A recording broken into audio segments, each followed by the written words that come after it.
Hello, my name is Mark Anthony Dubose Jr. and I was born July 4th, 1986. I want to say thank you for tuning in to try to figure out some more about your dogs. And today I want to talk about something that I don't think I ever hear anybody talk about this, and I know I'm going to get some pushback, and I greatly appreciate that. But that's the one thing I want to say is today is pick your battles. Pick your battles. Pick your battles with your dog, because your dog's never going to be perfect. Your dog's never going to be the best at every single thing that you're trying to ask him to do. They're going to be really good at some things and just not so great at others, or excel like crazy at others, and others it's just like, the heck happened here?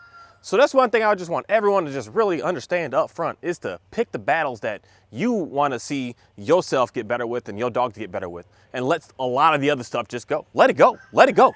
And I believe that once you start letting that energy go of the things that you don't like, I'm telling you, you're going to watch it just start naturally disappear.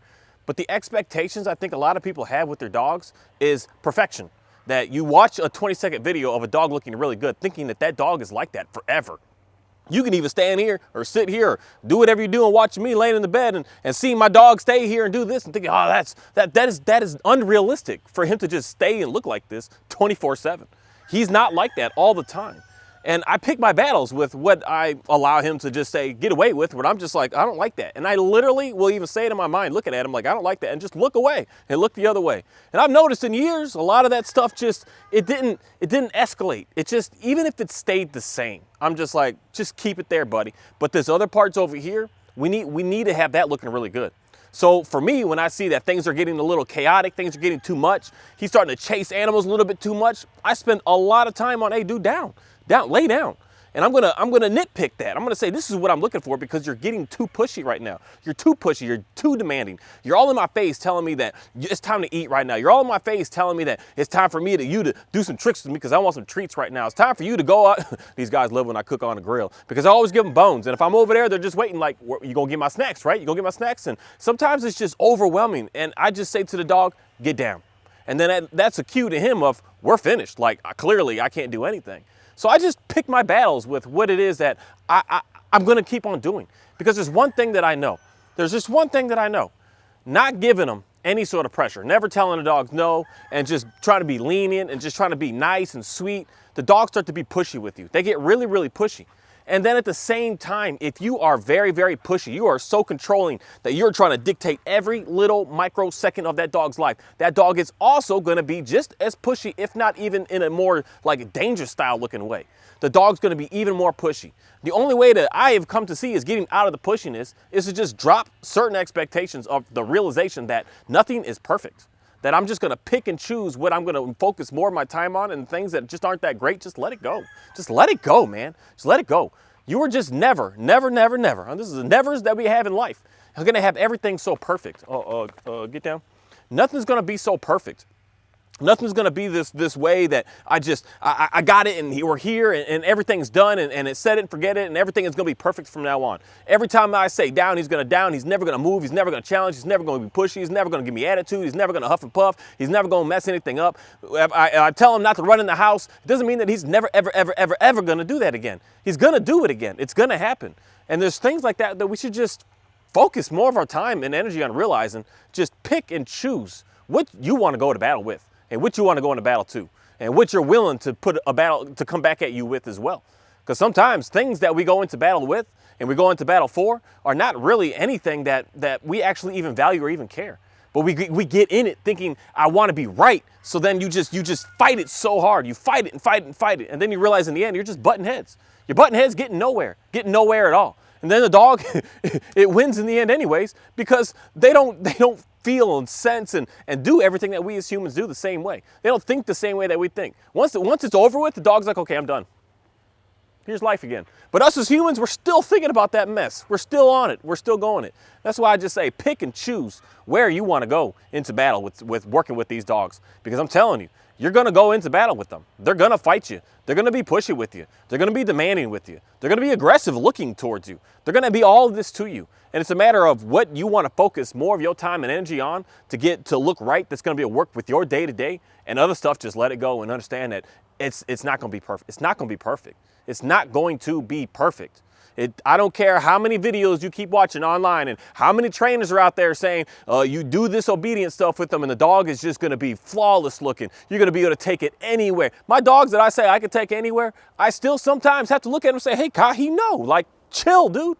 I'm telling you to chill. It's never just, it's done and I could do whatever I want whenever I want. It's never like that. And don't listen to someone that's trying to sell you something saying that that's what you're going to end up having, because that is lies. That's manipulation. That's deceitfulness. And that is just, if that's the truth, then I want to see it from their own stuff. Their own stuff. I'm tired of people with y'all 20-second, 10-second videos talking about this is how to get the dog to do this, and then you cut and stitch and edit it, and who knows how many days later that you making it look such and such way, and then you're not showing me like 5 years from now, a year from now, even 2 months from now, 5 months from now. You're not showing me the follow-up of what's going on. You're just showing me this right here, right now, and if you do it like this, and you buy my course and get it like this, then you're gonna be good to go. And it's not real. It's just not real. And that's more and more that we as humans, I think we're messing up the most with our dogs, because we're putting expectations on them that are not realistic. They're animals. And one thing that I'm going to say again is, if you are constantly, this is something that, you know, especially I would just challenge to say to any dog trainer out here, go work with more animals.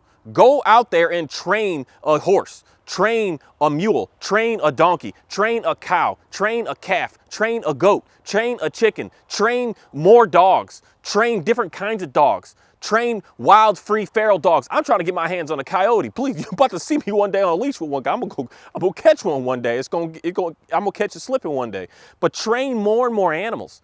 More of these animals so that you can get a better idea of some universal things that go on out here. They're very, very universal. That if you are out here consistently putting pressure, I will want to see how these animals treat you and what they are. And some of these animals are capable of doing some crazy stuff to you. You come at a bull with too much pressure and see if that bull just folds, or if it's going to come back and charge at you and try to go to battle with you, physically harm, battle. That's what happens. So when you go to this, I'm going only pressure, thinking that that's what's going to give me my results, you are failing 100% of the time, because you are, one, shutting the animal down, and two, putting the animal into a fight, and worst case, a freeze position. I never want to see a dog in a freeze position, which just shuts down, it's peeing itself because it doesn't know what to do, it doesn't know where to go. And then you're going to get the exact same thing, where I'm going to say the treats go far, really far. I'm just going to straight up admit that. But the problem is, this is the problem with the treats. And I give you a very, very nice, easy, simple explanation, because I've done this many times with other animals than just the dogs. And I run into the same scenario 100% of the time. I have a cow that's not on my property. It's somewhere else, where they got more grass right now than I do. Now, the treats, when I'm on my property, I could bring a bucket out here and I can put some treats. I don't even need to put treats in at this point. I can put rocks in it. All I need is a bucket to jangle where they think that I got some treats. If they think I got treats, they run straight to me. They'll bum rush me. They're all up on me. They're smothering me. They're like, hey, what's up, man? How you doing? And it works all the time. But when they're on the other side of the fence in someone else's field, where the grass is lush, this tall, it's beautiful, it's like hundreds of acres to the eye can see, I come out with a bucket of treats, and those cows look at me like, no. And then they continue to keep doing what they're doing. So 95% of the time, they come to me with the treat. But it's that 5 and 10% that they don't. And that's always, I don't know what it is, but it's always that part where it puts the animal in danger, that they do not respond to you. And that's why, for me, again, you're going to see that pushiness. But yet, when I have this dog come out with me, now I don't have no treat bucket and I got this dog, those cows look at me because I'm going to apply pressure at this moment. It's no longer just please come and trying to beg and trying to get them to come. But now I'm going to apply pressure. I bring this animal out and these cows run right back. They jump over or climb in the fence. They do instantly. They do not challenge it, because they've had enough pressure applied to them to understand what it is that I'm looking for right now. And it's not always pretty. Sometimes this dog is putting teeth on every single one of them. Sometimes they're bleeding. Sometimes he knocks them down because they're fighting. They're running away. They're going where they shouldn't be. They're heading into what I'm going to say is danger if they're running across the street and get into the street. And that put me in a serious situation, because now I can get lawsuits on me if a car hits one of my 1,000-pound animals. And thankfully, these dogs aren't that big and that powerful, but I can get in the same sticky situation with that type stuff. So it's pretty much primarily every time that I'm seeing the animals get into a sticky situation where I'm like, I got to do something now. And that's the time where the treats don't work. And that's why, for me, I'm not even going to start to go that route, because I'm going to train that 10 to 5% of what I'm looking for my dog right up front, right away, and be done. That's all I care, personally, that's all I care for with my dogs, is to make sure that if they're in danger, that I can get them out of that danger. That's all I care about. I do not care about anything else that they do. I make them do these silly looking downstays for a video to just someone can say, hey, he knows how to get a dog to down. So I at least can say that I know how to do that. But that's like that's easy. To convince the dogs to come back to you when they are fully engaged, running, chasing something. Now that's that 5-10% that it's fun and it's the best and it's the greatest to the dog. But for me, it's not, and I got to get them out of that. So I primarily spend majority of all my time on that. And that's where the pressure comes in. And that's where I pick my battles. And I realize which battle I want to go into. Do I want to go into a battle of telling this dog to stay here and force him to do this? And if he doesn't, then I'm going to tell him no's and give him corrections and be mean to him and be ruthless with him. And I said down means down and sit means sit. Am I going to go into that battle? No, because I don't need that battle. But that's me again. You may want that battle. You're probably like, if I said down, you better do it. I said, I'm telling you to do it. You might want to go into that battle. But then you got to realize there's other things that your dog is doing that you may not like, that you're going to have to let those battles go. Because you're not going to be on top of every single one. Because if you're on top of every single one trying to create this perfect looking dog, you are failing not yourself but your dog. Because your dog, for one, isn't going to trust you. It's not going to know what's going on. It's going to just always be in this super strict regimen of it can't do anything. It can't be itself. It can't express itself. It can't be about nothing but just you telling it what to do. That is a horrible way to be with a dog or any animal. I just don't care what the animal species is at this point. None of these animals. I mean, it's just fascinating to me yesterday of realizing I'm starting my breeding sections with my stuff with my chickens out here, and the ones that are in the coop are laying a third. I feed them get down. I feed them consistent feed all day. They have 100% feed. They got access to 100% of water. They have access to everything, but they are laying a fifth of the amount of eggs that what my ones that are free range that I don't feed. They got to go find their own water for the most part, and it's never in the same spot. I always got a different water bucket here and there. Some days, unfortunately, they don't even have water. They don't even know what they're looking for. I just test and challenge this stuff just to see. And I realized they lay way more eggs than what the other ones do. Because the other ones I put pressure, too much pressure. They're forced in there. They're stuck in there. And I'm demanding a lot from them. Where the others have more freedom. And they're producing it and better and more happy and more joyful and just running around doing what they're doing. The roosters aren't screaming and yelling all day, but the ones in that coop, they are screaming and yelling all day. They don't like that pressure, and they don't perform that well with that pressure. And this is stuff that I just watched with all these animals out here, people. And it's something that I would say, if all you work with is dogs, you're failing not only just yourself, because you're missing out on great life experience to be able to work with more stuff out here. And when you start to work with more stuff, you're going to start to see similarities and patterns going on. That there's some stuff that we need to focus on, and other stuff we got to just let it go. We got to let it go. And it's something that again, I'm going to say, you got to pick and choose where you want to go with your fighting. Pick and choose. Because if you go into battle with something that is, in reality, kind of almost meaningless, you're running into a situation that you got to follow through. And you got to follow through with what you're going to realize in the end is meaningless. You're going to follow through with nothingness. You're going to follow through with something that looks really cute for 20 seconds, but then in the rest of the dog's life and the rest of the dog's day, it's like, what is the point of this? What is the point of this? And that's where I'm going to say is most of the dog training stuff today that everyone's trying to say to you that you should do to have your dog looking good. The sits, the downs, the perfect heel, a perfect, all this other stuff is going to give you that nice dog. And you're going to put so much time and you're going to put so much battle into that, so much into it to come to the end to realize, now my dog still is acting a fool. My dog is still not doing what I'm looking for him to do. My dog is still hounding me. My dog is still just jumping all on me. My dog is still doing all these things. All this that you put all this battle into didn't solve pretty much a single one of your issues because you didn't go into the battle for the issues that you're actually wanting and desiring. And that's where, for me, I'm going to say is I just have come to believe that I don't think that majority of people even know how to deal with the real issues that people are actually having every day with what's going on with your dog. I think that we have this, if we could mask it, we could try to hide it, we could try if they're good at this, then maybe it'll be good. But I think that something happened decades ago that people have just decided we don't actually even know. So we're just going to try to throw some stuff out there, and if they can do all these commands and cues, then maybe they'll be good. as opposed to just dealing with the real issues that are going on with your dog and going into battle with those real issues. And the real issues are, I'm saying, it's 5 to 10% of the stuff that's on your day-to-day that you're actually having real issues with. And if you deal with those real issues, you're going to realize that your dog is going to be really, really nice. And you go into battle with those issues. You look at your dog and you work on that relationship and understanding that dog is going to follow you because it trusts you, follow you because you're a good leader, follow you because you're always guiding it to being able to get into a good place, as opposed to putting tricks on the dog and making you think that that's what's going to make your dog want to follow you. That's not going to make your dog follow you, because you're going to start butting heads. And that dog that doesn't like obedience stuff, and it starts butting heads with you, good luck. Because now you're disrespecting that dog like crazy. You're just being an absolute nuisance to that animal. And it's gonna just keep on giving you more pushback. I've seen this so many times that so many dogs know all the sits and downs, and they give their owners more pushback at this moment. They're not getting better and easier. They're getting more pushback, more push, just pushy, man. They're showing teeth on the bed. They're showing teeth on the couch. They're showing teeth when you're trying to give them their own food. They're showing teeth when you're walking around and they're chewing on a toy or a bone.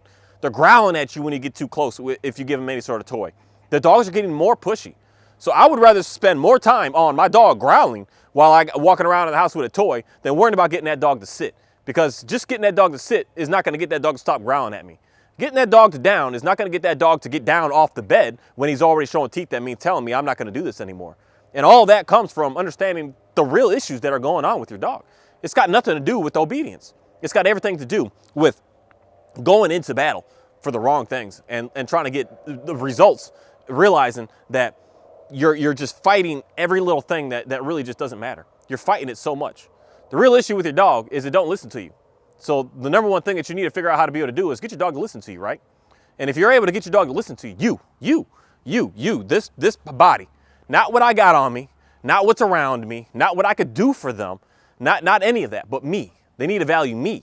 They need to look at me as I'm that cool thing for them. I'm the sun, I'm the surprise, I'm the fun, I'm the everything to the dog. The dog needs to look at me as that. Once you are able to understand how to be able to get the dog to do that, then your dog is going to have pretty much zero issues outside of what I'm going to say, pick your battles with. If you're still focused on, oh my goodness, the dog has to down and it better down, and it's not doing it 4 months later, pick your battles.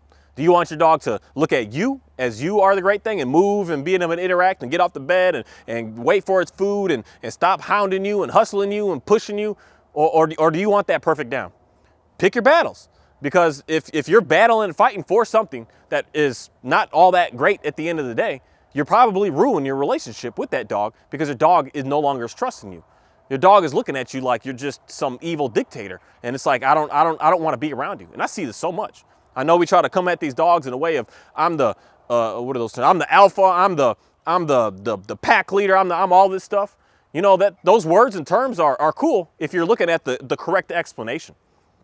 The correct definition of what those are all about.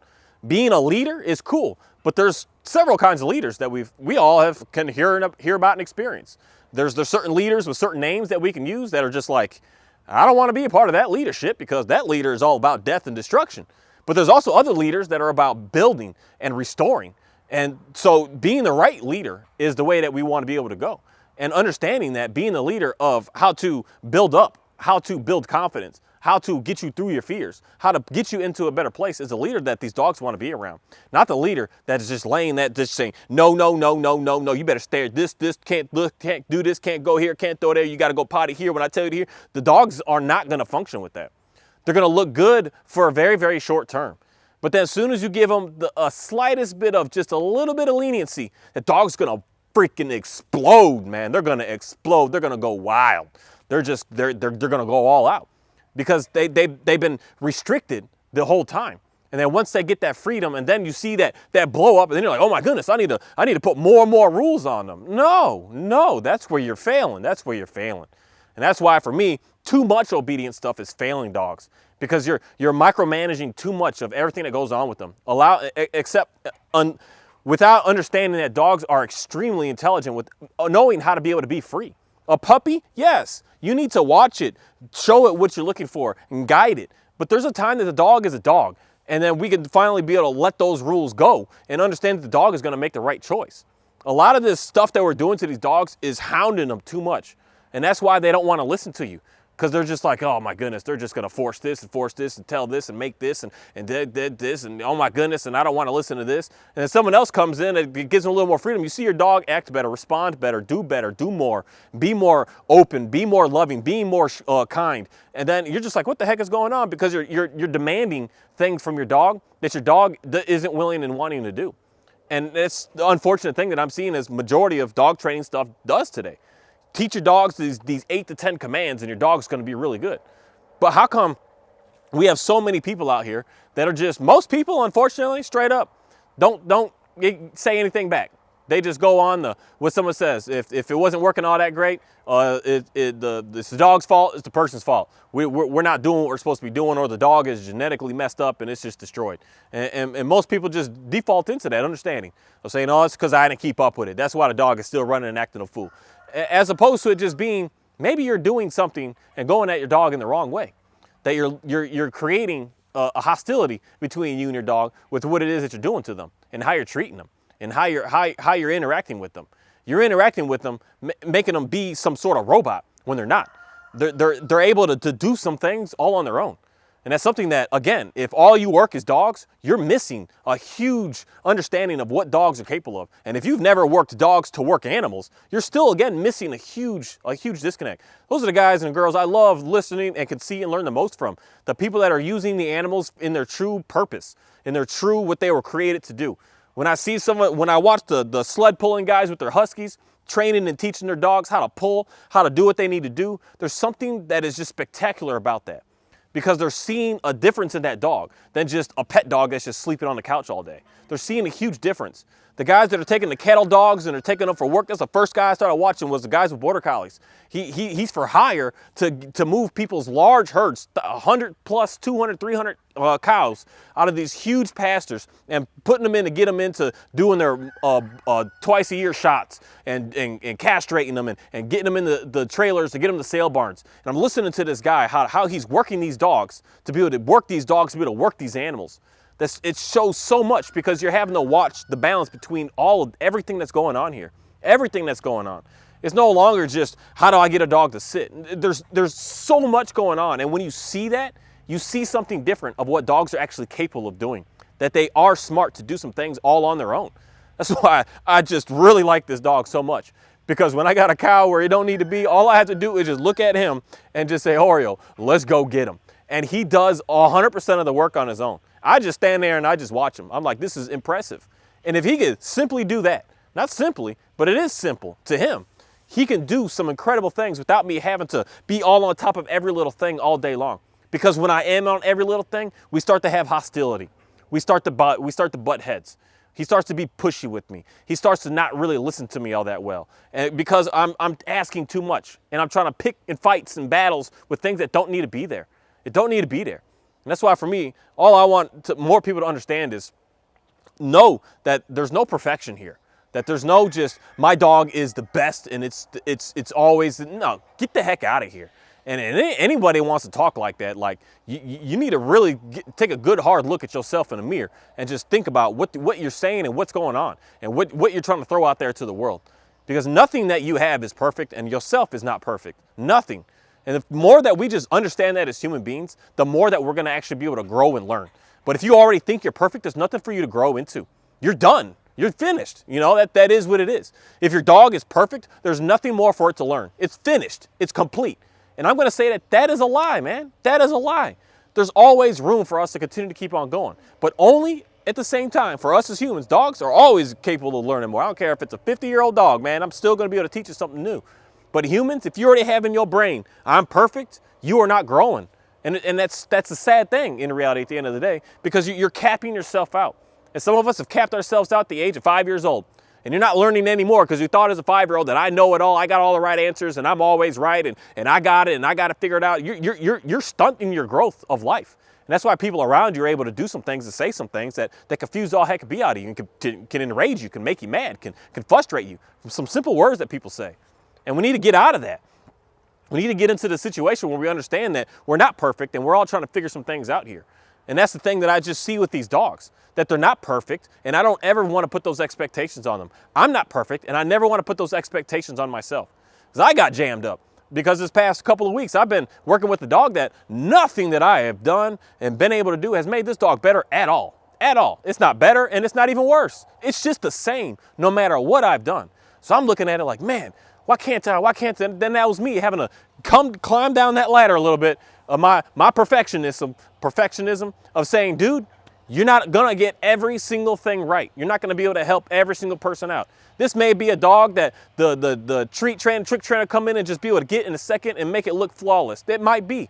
And that's for me to have to say, I gotta get you on the right path because I'm clearly not working here. And it got me thinking a lot this past couple of weeks of like, man, I'm not on it with everything being, I didn't get it done. I didn't get it done.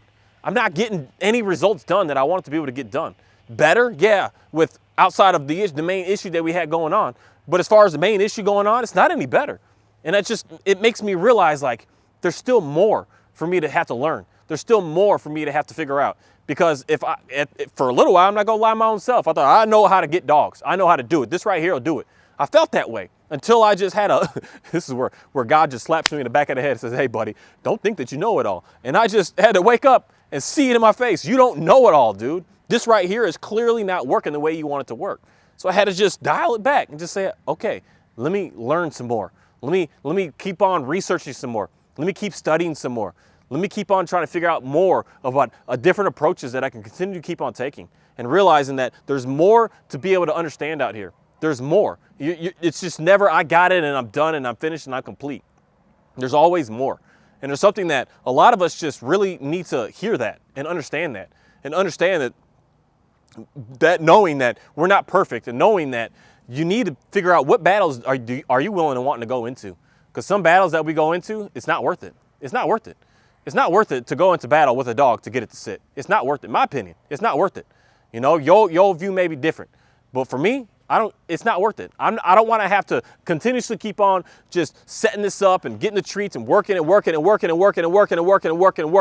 the dog to just kind of be sitting there like, oh, do it again, oh, do it again. And or even if the dog does appear to be excited, knowing what is that state of that dog's mind actually like right there. Does it actually want to be there with you doing treat after treat, or does it actually just want to go away and do something else? And just really recognizing it about your dog. And stop going into these battles that at the end of the day, you're not going to win because the dog is going to outlast you. You good, man? You can go. Okay. You're not going to outlast the dog. The dog is going to outlast you. They're really, really incredible. They're really incredible. And that's where a lot of people are running into problems because you're trying to outwork the dog, and the dogs are not that smart. And what you think they're doing seems like they're being smart and being pushy with you. They're just being dogs. They're being dogs. And you're just going at the dog, trying to think that it's like trying to get at you or trying to be malicious towards you. And it's just a dog at the end of the day. There's no way that it's doing that. It's looking at you like, I don't want to get off this dang bed, but it's not looking at you in thinking of some plan and plot of how it's trying to hurt you and destroy you and break you down and beat you up in any sort of way. That's your own human mind that's doing that to you. The dog isn't doing that. And that's something that some other people really need to just understand that simple logic right there. The dogs aren't thinking of how to hurt you. You are. Your spouse even ain't thinking, well, not all. But I'm not even gonna go to that one. But some people are out here really trying to hurt you. I will say, for whatever reason, they got it in them that they seen you and they were like, I'm trying to break this guy or I'm trying to break this girl's spirit. There are some people out there that are like that, but a dog's not doing that to us. A chicken, a goat, a cow, they're not doing that. They're just living. They're just being. They're on like this auto ways of going. And they know how to push your buttons because you allow them to be able to push your buttons because you're going into fights and battles with them that you need not to be doing. And I'm telling you, the dog is gonna win. Because you're not in a even fight here. You're not in an even battle here. The dog is not even in it and you're in it. So of course you're always gonna lose because it's not even in it. And that's something that a lot of us should start paying more attention to. Because that's what I have just come to see and realize that what a lot of people are having a lot of troubles with. You're trying to convince your dogs to do things that are meaningless to the dog, but you want it so bad. And when you want it, you're gonna fight for it so much. And then when you're fighting for it and the dog isn't responding and doing what you want, then you're like, oh, it didn't work. It didn't make it happen. As opposed to working on the true stuff that really should matter the most. You being the one that the dog looks up to. And you spend more time on that. You remove the toys, you remove the treats, you remove anything. And you just have you and dog. And you get your dog to just look at you and just be with you and understand you and respect you and be kind to you. Then you can move forward to doing something else. But you don't start by doing something extra for the dog first. You start with just you and the dog. Thank you.